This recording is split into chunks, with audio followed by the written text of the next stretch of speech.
When many people think about medieval times, they first think about knights and castles, or rather about a time when people were blindly following faith. No questions asked.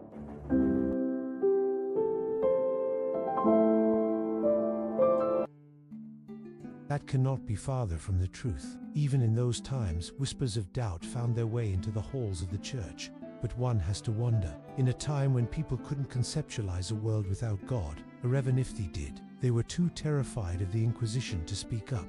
Did atheism exist? How were the non-believers viewed at the time? Many to this day still believe in one interesting theory, the persecution theory. Many believe that those who rejected the idea of God were hunted down and persecuted for their beliefs or rejection of beliefs. There is some truth to this, but not all of it. You see, in those times not believing was not really a crime, but if one voiced that out, they would be accused of heresy. Now, heresy doesn't necessarily mean atheism. The heretics are said to have believed in alternative interpretations of the Christian faith, the ones that were in disagreement with the Catholic doctrine.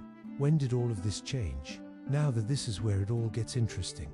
Religious scholars, the likes of Anselm of Canterbury, regarded as the father of scholasticism, and Thomas Aquinas, are given the responsibility to defend the truth. But the problem with this is that in order to defend the truth of God's existence, you have to entertain the idea that he doesn't. And in all of this, some saw the gaps in logic within the doctrine, but still couldn't voice them out. It wasn't until late 18th century that atheism was now a coherent philosophy, even though its roots can be traced back to a time when logical thinking was considered blasphemy. If you are looking for Richard Dawkins in the 1200s, you won't find him. But what are your views? Do you think we live in a much harder time where one doesn't even know what to believe, or a simpler time where you are free to choose your faith without fear of an inquisition?